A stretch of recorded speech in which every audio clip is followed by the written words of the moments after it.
My friends, this is Robert Rennick speaking to you at the invitation of one of Cyril Dennis's oldest and dearest friends, Harold Stewart Aspinall. I most gladly accepted the invitation to become chairman of a reception committee to honor Cyril, a great friend of many, and of mine in particular. Together with Robert Asquith, Herbert Bridge, Sir Gibson Graham, Sir Basil Tanguy, with Harold Aspinall as the indefatigable honorary secretary, we organized a luncheon at the Dorchester on the 14th of March, at which some 117 were present, and 147 others, unhappily absent for various reasons, and many being abroad, who asked to be allowed to subscribe to the function and presentation that was made to Cyril that day. The occasion was universally acclaimed as being quite unprecedented, and having regard to the gracious esteem in which he is held, and the requests for copies of the speeches, we, the reception committee, have persuaded Cyril to allow this recording to be made of a never-to-be-forgotten occasion. And so here now we present a record of the proceedings and speeches made in honor of our dear friend Cyril. Long may he be spared to continue to embrace his very many friends.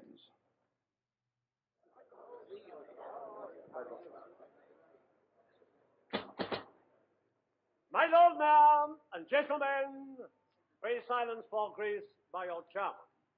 What we are about to receive, may the Lord make us truly thankful. Amen.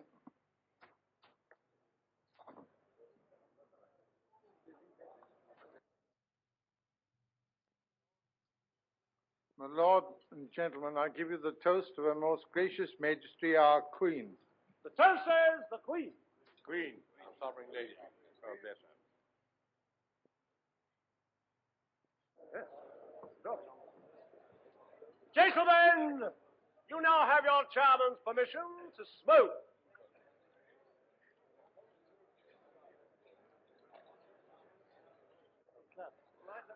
Gentlemen, please.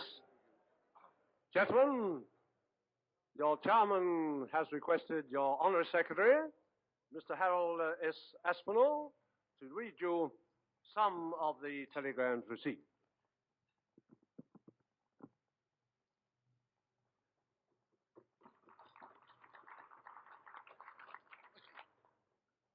Gentlemen, I've received a host of telegrams at the office, lots of letters, all wishing Cyril good fortune for the future. I want to particularly mention I had cables from Robert Asquith and Sir Basil Tanguy, who are unfortunately unable to be with us today owing to absence abroad. We've also had regrets from people who are indisposed, but I can tell you the theme of all the greeting telegrams I've received is a really wonderful tribute to our friend Cyril.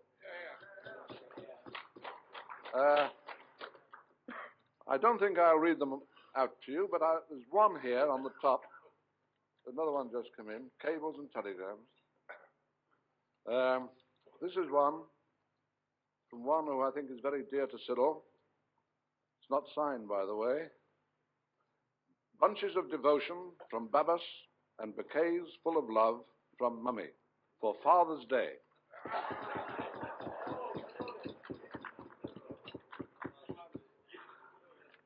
Well, I will have very great pleasure in handing these cablegrams and telegrams, together with lots of wonderful letters, over to Cyril at the conclusion of this function for his record in the future.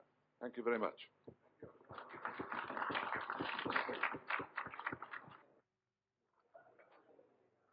Right Honourable the Lord Mayor of Belfast, and gentlemen, these your glasses are charged, and pray silence for Sir Robert Webber, Justice of the Peace, Deputy Lieutenant in the chair today.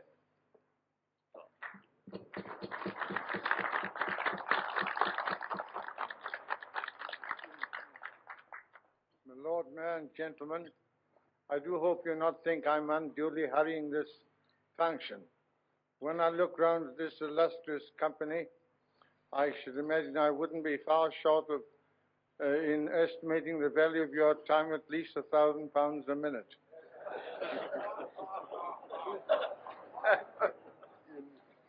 Well, now, My Lord Mayor, I'm perfectly certain that the first thing my friends here would like me to do is to express our gratitude to you, our appreciation of your taking this journey from the famous city of Belfast to pay your tribute to our friend Cyril Dennis. Well, now, may I just mention very briefly the object of this function. It says that Weber will propose the health, happiness, and continued well-being of our honored guest on behalf of the assembled company and absent friends, and will be supported by our dear old friend Sir Tom O'Brien, after which Sir Robert Rennick will make the presentation. Can you hear me? Thank you. Well,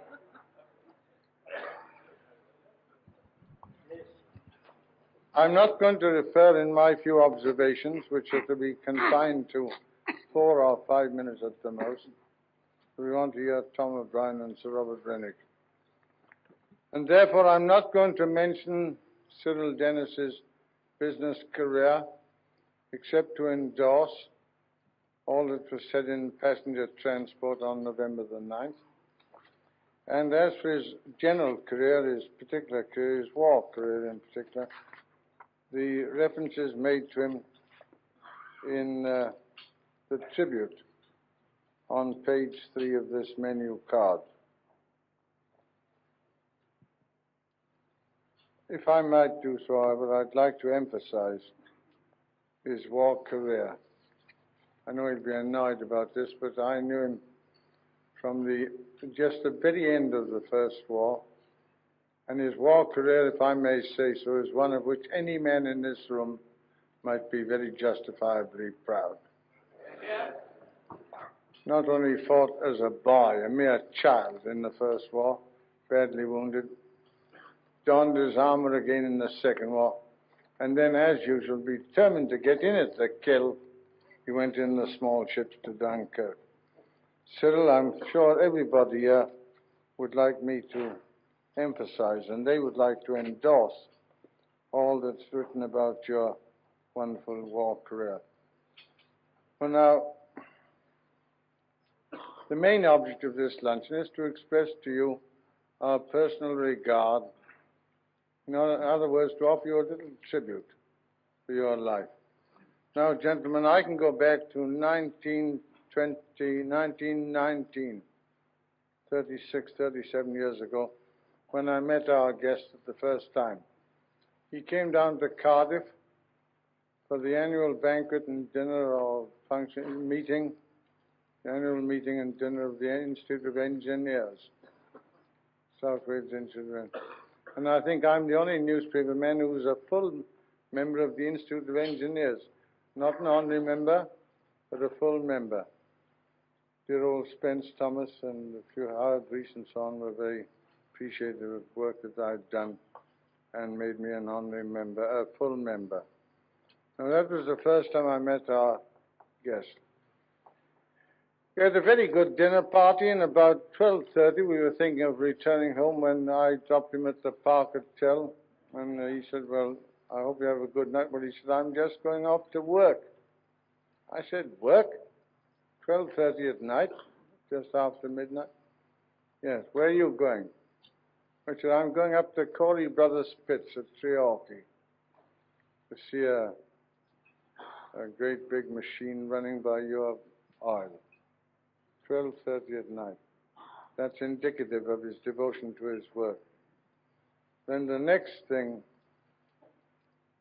that I remembered particularly about him was 25 years ago, I should think now, when the King George V did his best to make me a gentleman. And I was entertained on that occasion to a similar party like this at the Park Lane Hotel. The late Lord Camrose, a very dear friend of mine in the chat, and Cyril Dennis arranged this dinner party in my honor. I shall never, it was one of the high spots of my short and checkered career. More checkered than short nowadays. But I've yet to know or to learn of any function which has been arranged so beautifully. Many of the people who are here today, I think, and quite a number of them are there. Now, these are two little personal tributes. I could pay you many tributes, which reminds me of the story of a young man, 30 years of age, who found himself unexpectedly thrust into a harem of beautiful women, 30 or 40 beautiful girls, all ready for action. And he said, I know exactly what I want to do, but I don't know quite where to start. That's my view about Cyril today. Now, there's only one thing that I've got to regret about him. I don't know whether Arthur Franks or whoever it was behind it. His political career has been one of references to illusions. As a great liberal advocate, the only thing in which he failed was he couldn't get into Parliament. A great loss to the Liberal Party, but I don't know whether the country suffered as much.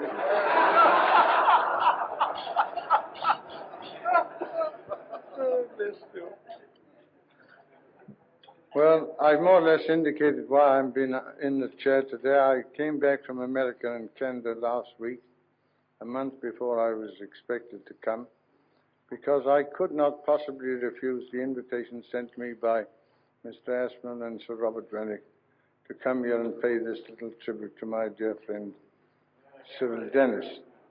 I wouldn't have missed it for anything. And I wanted for many, many years to just do something to show how much I appreciated what he did for me 25 years ago. And, of course, gentlemen, I don't know whether you take the same view as I do, and I'm an optimist always. I think a man who's got 5 or 10 friends is a very rich man. Mm-hmm. We sometimes think we've got hundreds of friends, but friends are very few and far between when it comes to the testing time.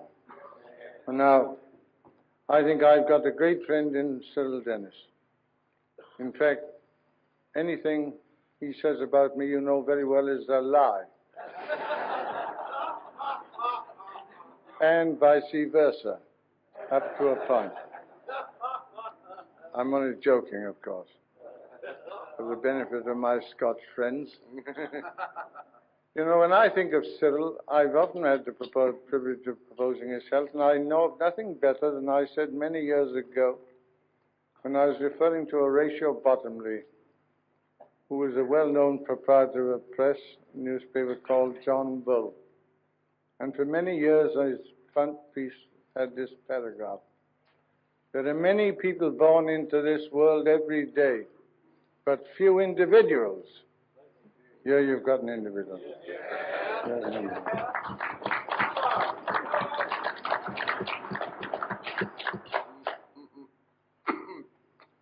Well, that's why I'm here today. I like to pay a tribute to a great individual. I haven't always agreed with him. Sometimes we've had disagreements, but always with a friendly character. In fact, he's the one man I know who thinks that no one is perfect, not even the youngest, not even Cyril Dennis. He's prepared to live and let live, and to help a lame dog over a stile. In fact, I've never known Cyril Dennis measure his kindness and his help. He doesn't even say, well, I'll only do it to a fellow if he deserves it.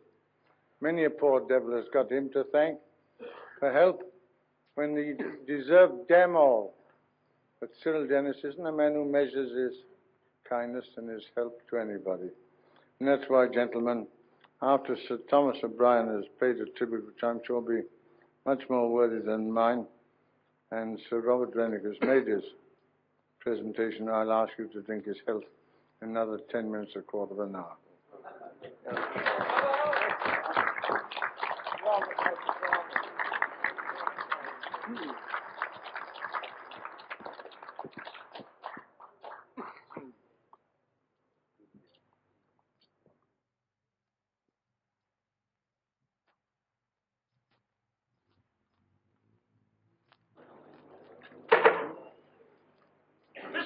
Chairman, the Right Honourable the Lord Mayor of Belfast, and gentlemen, pray silence for Sir Tom O'Brien, Member of Parliament.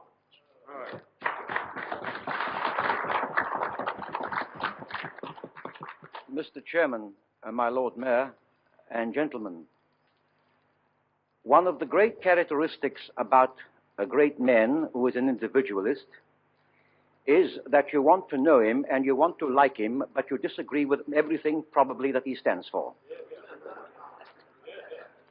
I think this can be justified in the case of Cyril Dennis.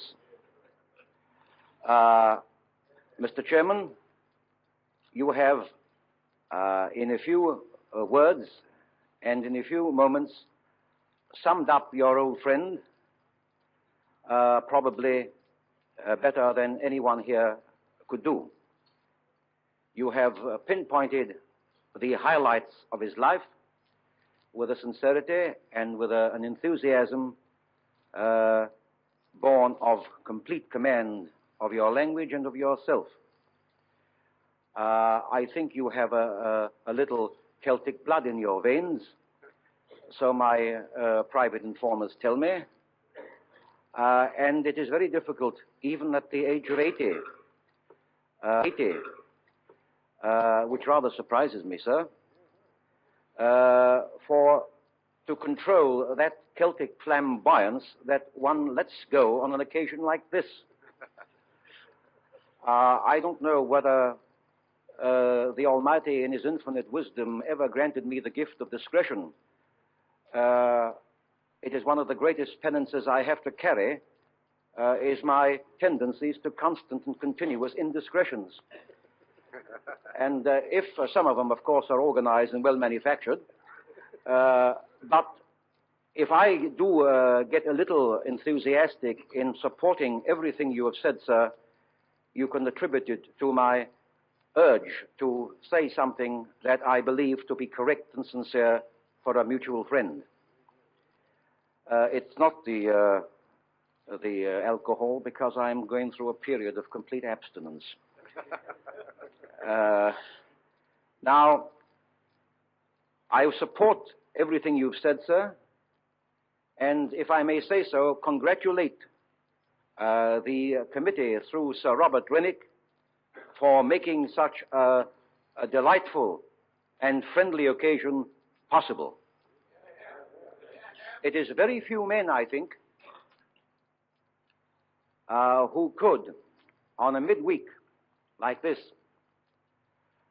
bring well over 100 very important and busy executives from all walks of business and commercial and professional life under their own steam to give credit to a fellow mortal. And I think, addressing you directly, Cyril, I think of many occasions in your life where you felt elated to compensate for the many and more occasions you felt depressed. Here is an occasion which I think, however long you live, you will treasure as one of those real highlights of a mess of men, tough guys, getting together and leaving their hearts melt towards you.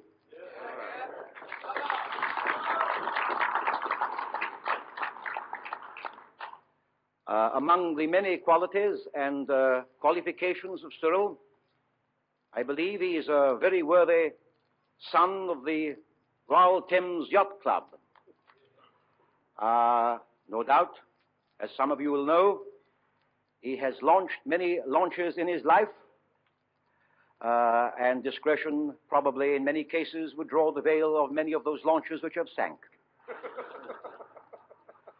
All of us have high ambitions, and a private and personal occasion like this is not only to be in a panegyrical mood, to preach the panegyric, but also to draw sometimes attention to the faults of one's friends.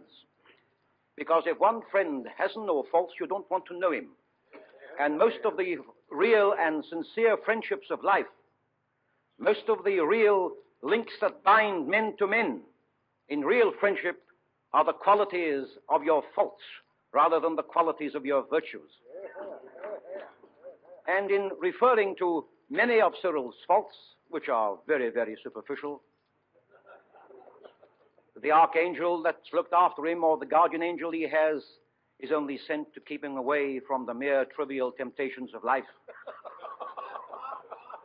He is himself born from the wombs of earthly virtue, and he requires no grace like some of us dire sinners have to have from time to time to see that his soul in the end is wafted to the charm and beauty of heaven. Cyril is one of those men who are in the flights of angelic virtue, and that makes him all the more suspicious.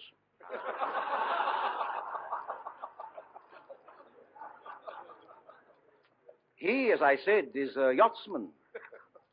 But we are not here to worry about the many launches that have sank or sunk. We're not here to to hold an inquest into many of those ideas and plans and schemes that have gone awry in the vicissitudes of human life. We are here to do credit to those launches which are still sailing the breezy seas of the world.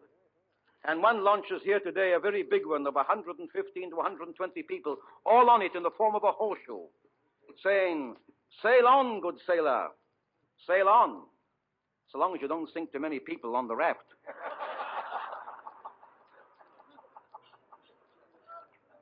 Now, I don't know why, Sir Robert, I have been asked to support this very estimable tribute to a friend, because there are many here that know Cyril far longer and deeper than I, and who are quite capable and better able to respond to the toast so charmingly proposed by our chairman. But nevertheless, it is a privilege that I should have been asked to do so to me. It's a privilege to me because in last 10 to 12 years, I have had quite a great deal to do with Cyril, purely in a personal capacity. I am not a business entrepreneur. I was very, very bad at sums at school. I can hardly count now. I have no business associations of any kind in the way of commerce, and that's all, and that's all, and that's all, and that's all the more reason I've been able to take a more objective view of a man of Cyril's worth. And through him, may I thank him for meeting a good number of other friends who are friends of his. As the pebbles drops into the pond and it cripples right to the edge, that is how great friends make other great friends or great friendships. Because one friend has many friends and keeps them to himself, that is a form of selfishness which our short life can't afford. And he's passed on friendships to others, and I've enjoyed. When I say friendship, I don't only mean round their festive boards and sharing their splendid British hospitality. I mean friendships in other ways, in that these little things that count in life. Somebody drops you a letter, somebody goes out of their way to phone you if they've heard you've been sick or someone belonging to you have been sick and so on. All these things that matter. They matter more than anything else, especially when one is growing up and growing older. And that's the sort of thing Cyril Dennis has done and is doing. He radiates friendship.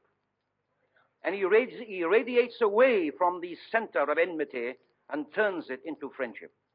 And the man who can do that is indeed a great man, a good man, and doing something which we all need in this day and in this day our generation. I don't want to abuse the occasion in time. I do want to refer to one point which our chairman mentioned, and that was about Parliament. Let me say this. Cyril may be a very great liberal, or was. I think we all are at the moment.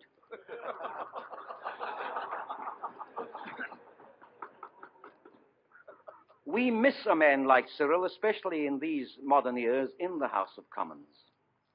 We need far more independent men in British politics today. Whether their political allegiance may be Conservative, Liberal, or Labour, that doesn't necessarily make a man independent. We need men of more independent minds in the House of Commons. It takes an effort to stand up to those monsters called the party whips and to face what is called very often wrongly the party machine. But Cyril Dennis, had he taken another course, in my view, Mr. Chairman, if I must mildly rebuke you, could have entered the House of Commons. And he could have entered it if he wanted to transfer his political allegiance. He could have entered it many years ago, and some of us on the Labour Party side would be glad to have a man of his experience and ability on our side of the House. And it isn't too late now to do it. Why the hell he wastes his time with some of you fellas, I don't know. We need a man like him. Why, he could woo a bird off a tree. He'd be the greatest antidote to Nye Bevan that I know of.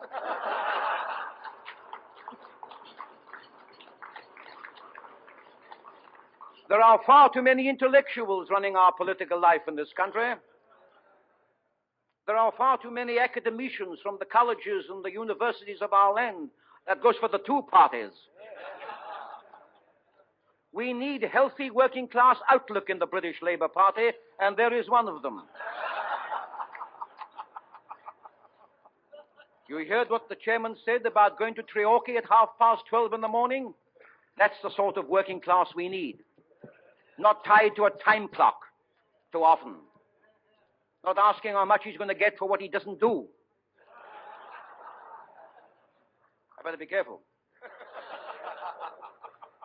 So there is a man that we would welcome in our political affairs. And as far as what he's done for the trade of this country, in the many years he's been associated with your companies and other institutions, is better known to yourselves than to me. But we do know this in the House.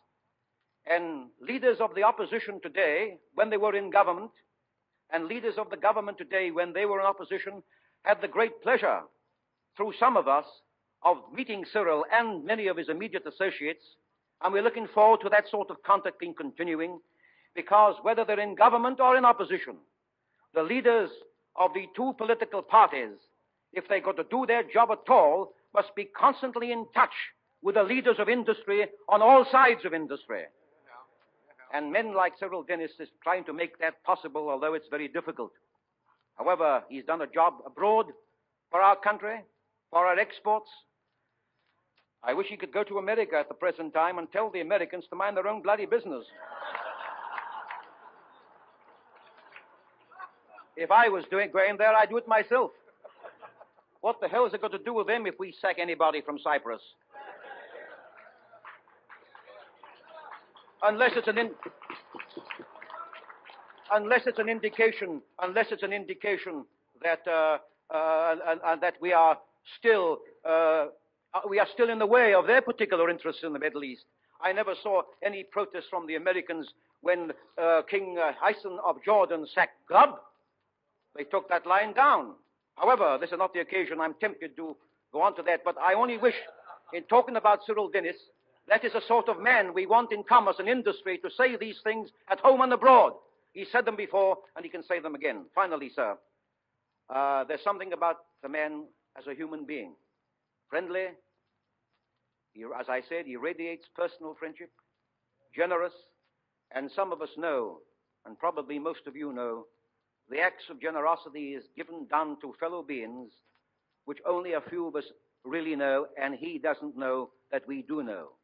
Acts of individual kindness, acts of tributes and so on, which are unrecorded and unsung. True, therefore, we as Britishers gather today in giving this in our very busy midday hours a testimony to a friend. And God help this country, or any country of the English-speaking races, when we can't drag ourselves away from our desks, away from our teaching tables, or away from our respective businesses, whatever they are, to drag ourselves away for 2 or 3 hours, once in a blue moon, to give testimony of friendship and of tribute to a very, very delightful person. Long may you live to enjoy for the years that are ahead of you, Cyril, and long may your friends live too to enjoy you and your friendship.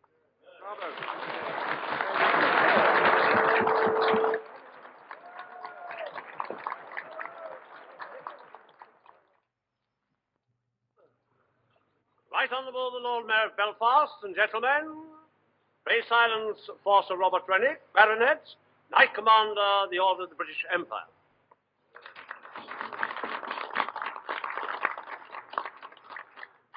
Cyril, I, unlike the two previous speakers, am talking direct to you.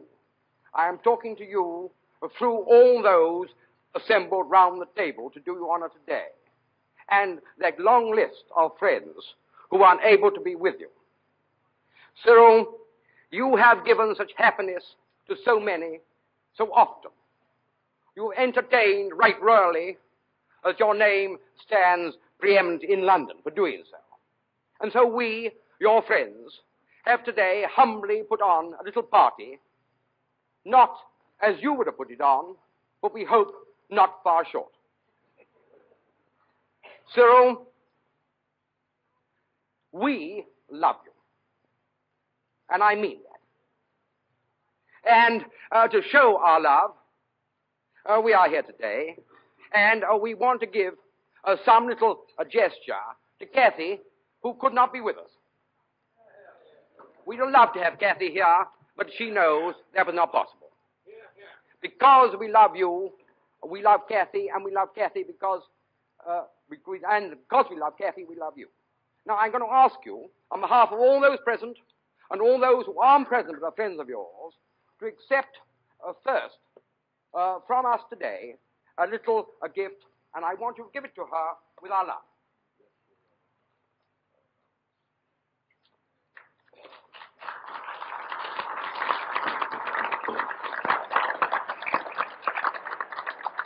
But of course, Cyril, this party could not end without our giving you some little something. So that you shall remember the day and enjoy it. Well, no, it's a funny thing that's been decided that we should give you, because I've always looked upon you, and I'm sure all of you around the table have, as a very far-sighted man. And so what do we give him? What do we give him? I hope a very beautiful...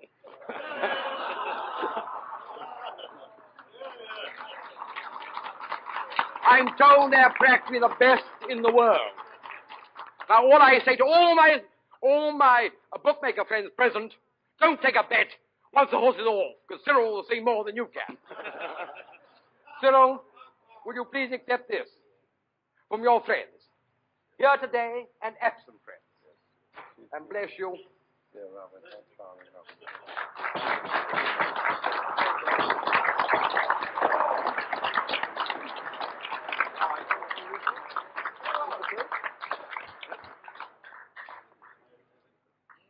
My Lord Mayor and gentlemen, please silence for Sir Robert Webber, your chairman today.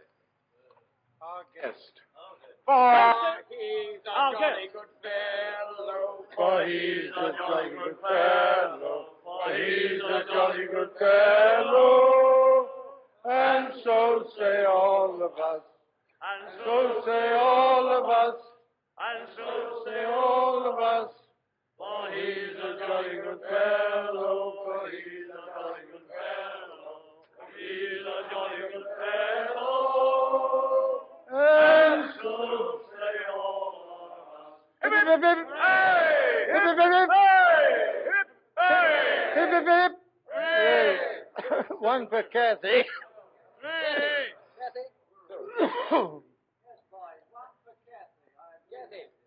Right, here we go. Hip, hip, hip. Hey!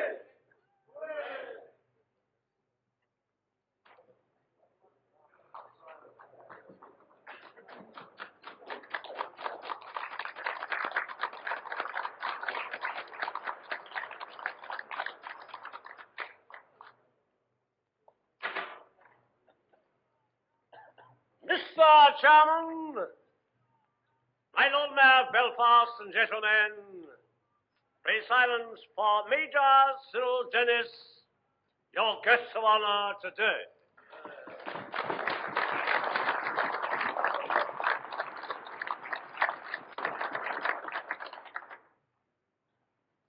Robert, and the many other friends of old vintage. It will not occasion any surprise when I tell you that I find it so difficult to express in our language a depth of warmth, appreciation, and affectionate reception of the gracious greeting which you all have been pleased to offer me. It is not that I have been the recipient of any honor which has brought you here, but merely over the past 40 years,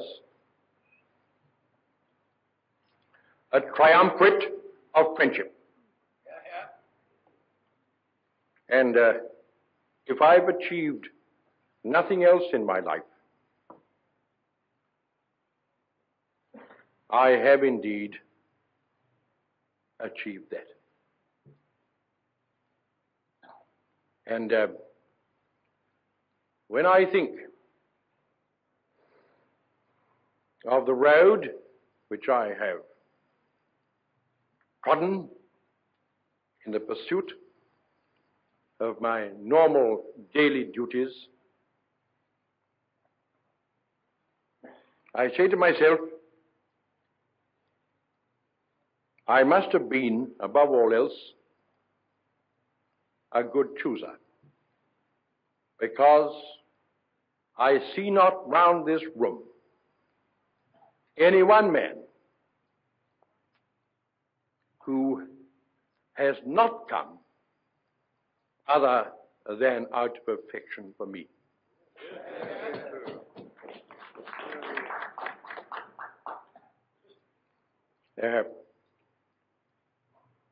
You would not expect me, knowing me as you do, to seek to individualize. But those of you who have not come from as far as others would be the very first to acknowledge the privilege of paying tribute to certain folks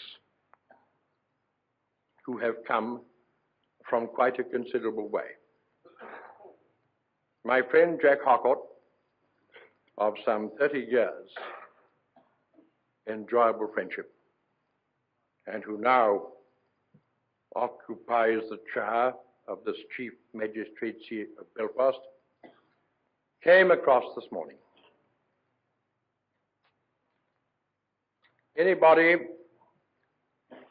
who can find it in such an extensive diary to come that distance must first of all register as the reason his regard for me. And I thank you, my dear Jack, for one of the loveliest gestures that have ever been paid to me. I'm conscious, too, of others who have come from various cities throughout the country.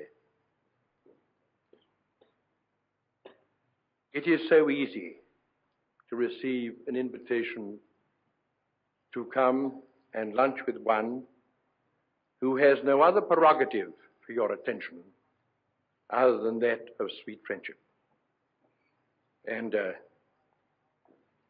by the cardinal virtues that are possessed of you, it requires no elaboration, excepting my deep and heartfelt gratitude.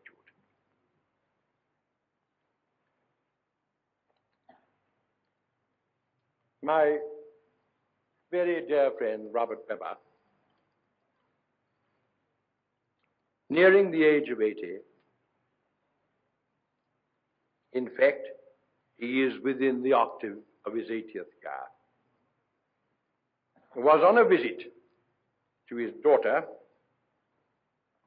whose husband is creating an unmistakable mark in the medical faculty in the University of Toronto, cut short his visit by no less than 3 weeks in order to come and preside over this function. My friends, at the age of 80, the possibilities of his being in Toronto again, whilst not remote, are indeed a hazard which he, with his business acumen, would be the first to recognize. And therefore, it spells volume of the wealth of love from one man to another to make that adorable gesture.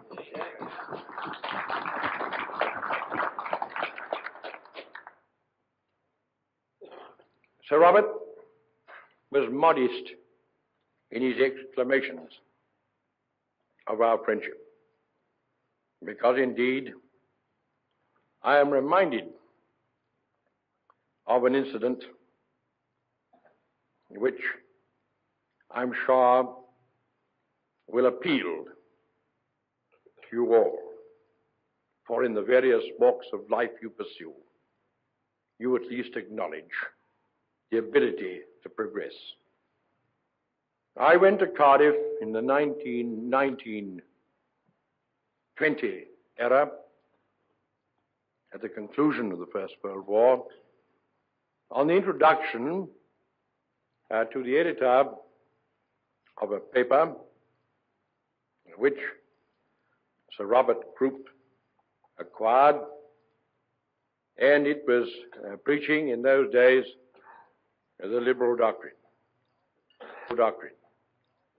Doctrine. Doctrine. Doctrine. Doctrine. Doctrine. Place on the picture page of the South Wales News in connection with a mining exhibition.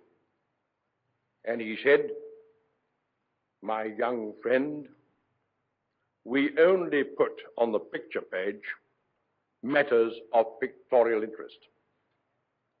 And I said, "Sir, the exhibition of my organization in the Institute of Mining Engineers exhibition in Cardiff is of more than pictorial interest. It's of vast industrial interest." And he said, "I'm very sorry, but we cannot accept it." I walked out of those offices in St. Mary's Street, Cardiff, and I saw another building labeled Western Mail. So I went to the commissioner and I said, "Who's the boss here?" And he said, "Mr. Robert Webber, but you can't see him without an appointment." I said, "Will you call up his secretary and say that Cyril Dennis is here from London on an important mission?" Which he did, and I was ushered up into the great man's room. And I told him my story and how I'd been thwarted. He said, "My boy, if you have a mission for your company in South Wales, I'm the man to help you. What space do you want?" And I told him, and he said, "And you want it on the picture page?" I said, "Indeed I do, sir." He said, "My boy, you shall have it." And on the opening of the exhibition by the Earl of Plymouth, there was on the picture page a picture of the stand of W.B. Dick and Company Limited at the mining exhibition.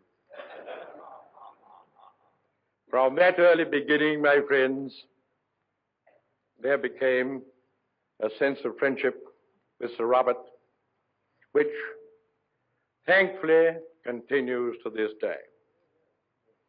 In the pursuit of our business interests in South Wales, I had no greater and kinder friend. And he is known as my friend Roy Peyton, who is here, a great South Walian, will be the first to acknowledge as my godfather in Wales. Sir Robert,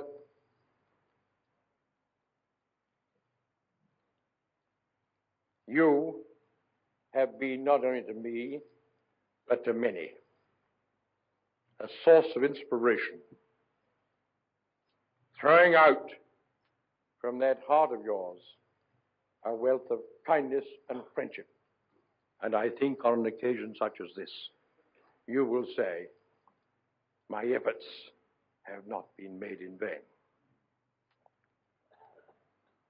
My friend, Sir Tom O'Brien,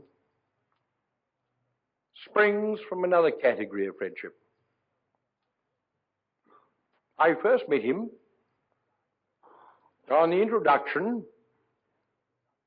of one of England's most lovable souls, who was a backroom boy. And I refer to Alderman Dobby of York, who sold newspapers at the age of 11, rose to become Lord Mayor of York on 3 occasions, and amongst his other assets, became a very lovable friend of Tom O'Brien. And we were in the house one evening, and Alderman Dobby introduced me to Tom O'Brien. It is some years ago, and I found a certain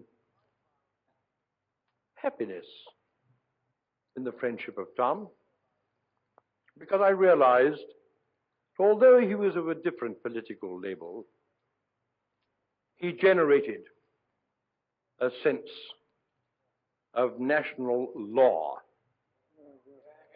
in his regard to the approach of problems which, whatever party, must be, if they're sons of Britain, directed to unanimity of thought. And in the process of time, we have become very great friends. And when Sir Robert Rennick said, well, now, here, my dear friend, you have some over 100 folks coming to your lunch. Who else would you like to be associated with Sir Robert Webber? I had, with all the love I have for you individually, no compunction in asking that Tom O'Brien would speak.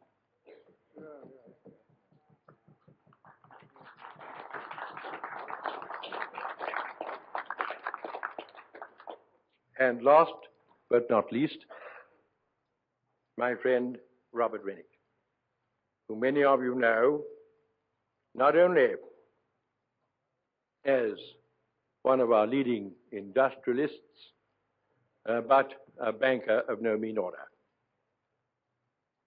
There are many things I could say about Robert Rennick which he would forbid me to do. But if those men of industry could assuage and embrace the finer principles of service to their country rather than their self, I would be happy for Sir Robert to meet them. No one knows more than I of his contribution to the industrial ferment and progress of this country. And no one knows more than I that he, when nationalization came into being, said, there is my work. I want no recompense. To a man of that considerable caliber, gentlemen, you must join with me in the profound happiness I feel that he should find the time to be the chairman of the committee that has been so graciously gathered together to give me this honor.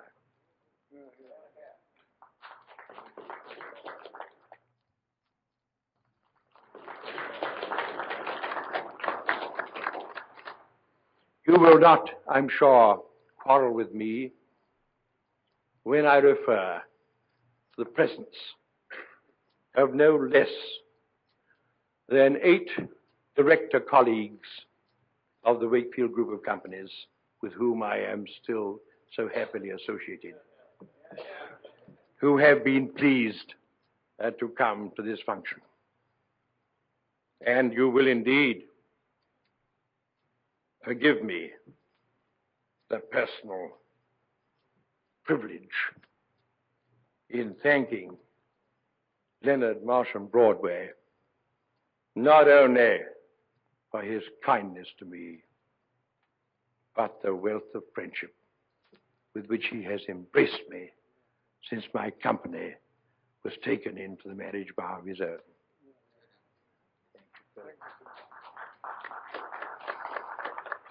There's also another company with which I have been associated for some 35 years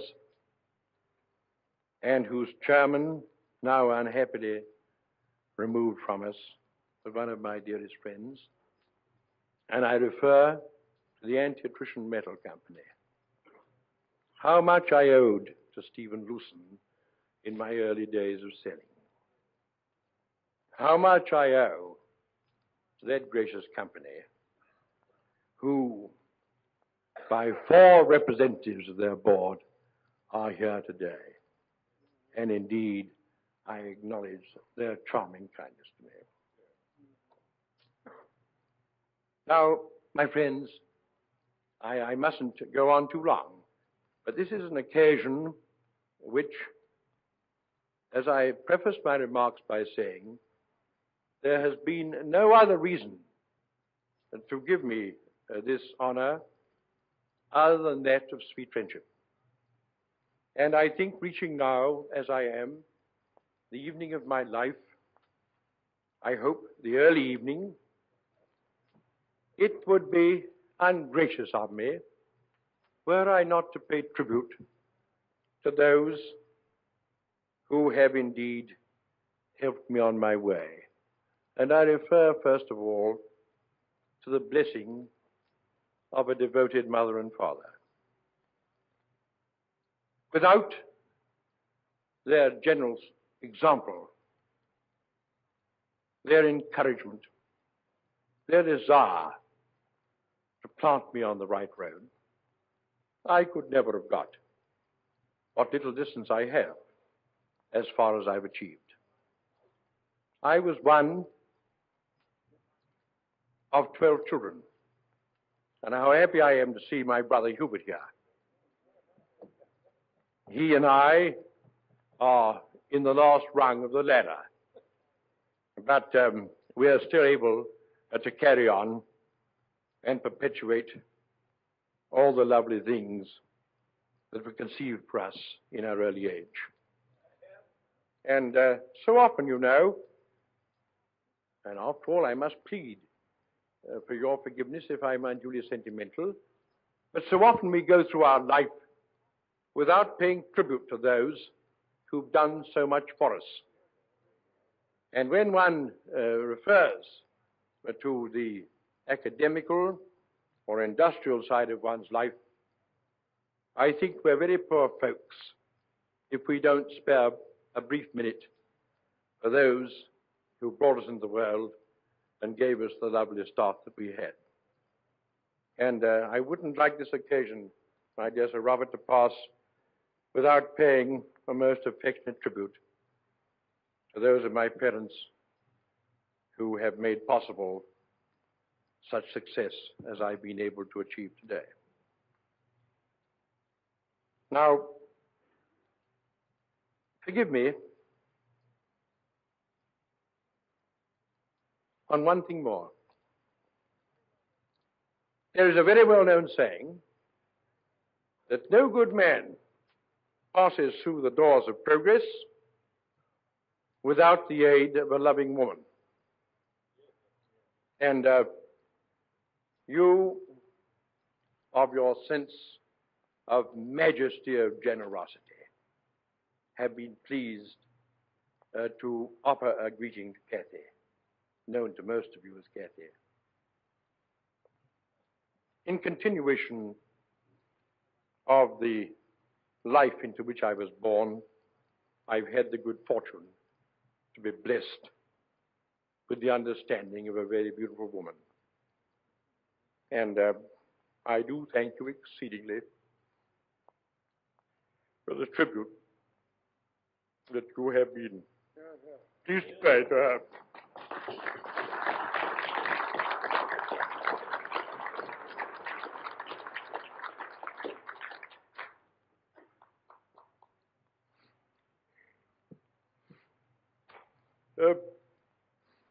I think perhaps I must try and turn to something more personal, and that is to tell you that there were two incidents in my life which stand out. One was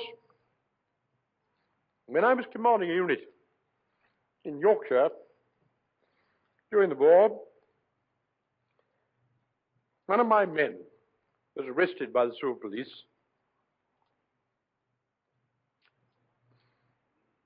on a blacklist charge, which my honorable friend and other JPs will know what that means. And the boy was on my orderly room, and I questioned him, and I felt there was an element of doubt. And therefore, I saw my colonel, and I asked if I might defend him. As you probably know, and especially those of you who've soldiered, an officer can be commanded to defend a soldier, which is a very different thing from offering to defend a soldier. And I saw this boy and his parents, brief Castrol, and we went to Leeds Assizes. And Mr. Justice Oliver, who had a very honorable career in the 60th Rifles of the First World War and was well decorated, was the presiding judge. And I said to counsel, I said, how far can I go in the evidence which I believe to be true? Well, he said, I'm very sorry, you can't speak from the well of the court, but you will go into the box and you must rest upon the graciousness of the judge. And so I went into the box, made my plea, and the result was that the hard-headed jury of 12 Yorkshiremen very rightly and properly found this soldier not guilty. If there was any commendation for such a verdict, the boy afterwards became corporal driver to General Montgomery, now Viscount Montgomery. And after it was all over, when the war was finished, I went and saw his parents. The little man was there running a grocer's shop in a village called Huddersfield with a military medal on his breast and as happy as anybody could be. I think the fact that he rose to become the corporal driver of General Montgomery was in itself a sufficient satisfaction that he was never guilty. The second, it had been difficult, of course, to try and trace in the past 40 years many factors which shine out in one's memory. But the second one was an occasion which I'm sure you will all be the first to appreciate. And that was being present at the congratulatory meeting and presentation of the portrait from the Lords and Commons of Sir Winston Churchill in the Palace of St. Stephen's. And that presence was made possible by my friend, Sir Tom O'Brien. When the right honourable gentleman received his offering, and he, with his consort, walked down the Palace of Westminster, there was very present in the minds of all of us, there trod to the hall of St. Stephen's a man great in the history of Great Britain. And when he got to his car, which had been brought down from the minister's yard, as is known, he paused and shook hands with Robert, the member's constable, and said, "Robert, how kind of you to bring my car here." I think such memories of those are something which bless my life. For indeed, as one passes through the 40 years since emanating from youth to now the evening of my life, I think I might count myself mighty fortunate, not only in those remembrances, but in the happiness of the affection which you, my friends, have graciously given to me by your presence today. Now, I cannot, as you would not expect me to conclude, without paying tribute to my oldest friend, Harold Stewart Aspinall, whose children I am godparent to, and a man who has generated such a wealth of affection for all and sundry. Sir Robert referred to my conception of friendship, how happy I have been to take a leaf out of the book of Harold Aspinall. And when he suggested that we should have this party, and he said, "Cyril, I don't brook no refusal. I insist that you shall be honored by those who love you," it is but another indication of the interpretation of the happy spirit which all you people, my friends, enjoin for me. I will now leave with you, yes, indeed, in the age in which we live, nothing could be more appropriate, a quotation from a great historian, author, and poet. The text of this particular speech was given to me by another of my very lovely friends, Herbert Bridge. I have paraphrased it in order that it should be not what has been said in the dim past, but what I think to be most appropriate today. And it is. I have done my best to hand down to mankind the greatest gift which any mortal can be allowed to offer.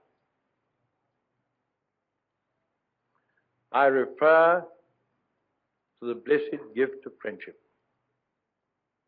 a sacred thing that can never be bought and never be sold. So let us use it and not abuse it.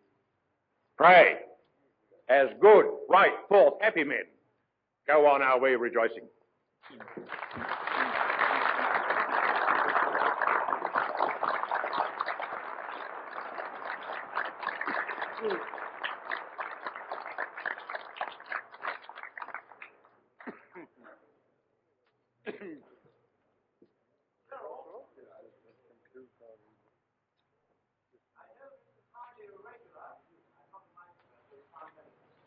Highly irregular, but I think it wouldn't be a bad idea to thank Robert for having come back from America to preside at your function. Oh, charming, charming.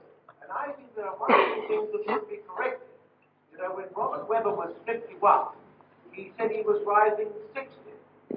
When he was 61, he said he was rising 70.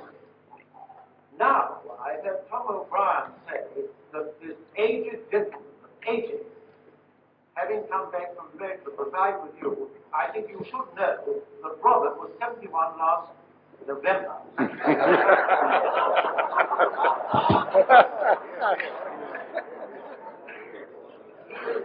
He is not the aged gentleman that Tom O'Brien and some others may think. Now, as far as you're concerned, Cyril, I know very well. I know you for 35 years, 36 years, and I must confess that I met you through my father-in-law, and I must confess I never bought any oil from you. But there's one thing you have done for me, as you very well know, at Newbury, Cheltenham, Sandown. You've given me the winner to get me out of the book.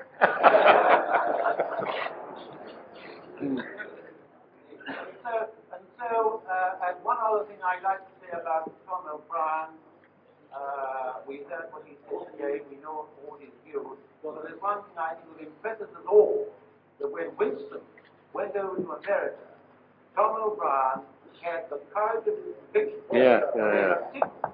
The Winston Churchill, without any party bias at all, good luck.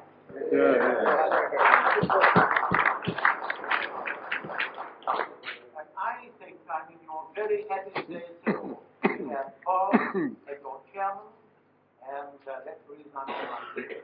I think highly irregular, and also I think you're very, very fortunate to have a man like Tom O'Brien to support the post that is concerned. And I would say to you, gentlemen, a little toast to Bob Weber, who has come back. He's not so aged as I told you, but he's 71. He came back from America especially to preside at this function and distribute to our dear friends.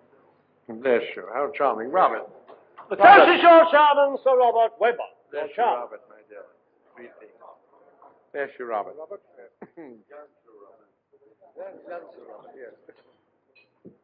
Well, my Lord Mayor, dear old Llewellyn Warden, gentlemen, my mother is nearly 96 and can jump over my head. But I feel about 100 today because I'm suffering damn badly from lumbago. So goodbye, gentlemen, and thank you very much for this little personal tribute.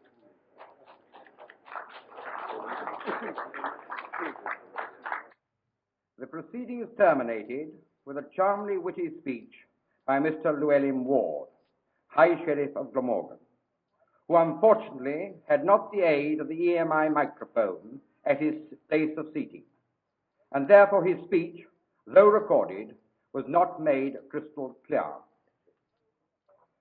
He proposed the health and happiness of Sir Robert Webber, who made this special journey from Canada in order to preside over this function, and expressed the gratitude of all present, and indeed absent, for his graciousness in taking the chair. And so, dear Cyril, our love and blessings to you always. Robert. Robert, bless you. My great gratitude to you and the members of the committee for sponsoring such a glorious tribute, which will remain with me to my day's end. My blessings to you all.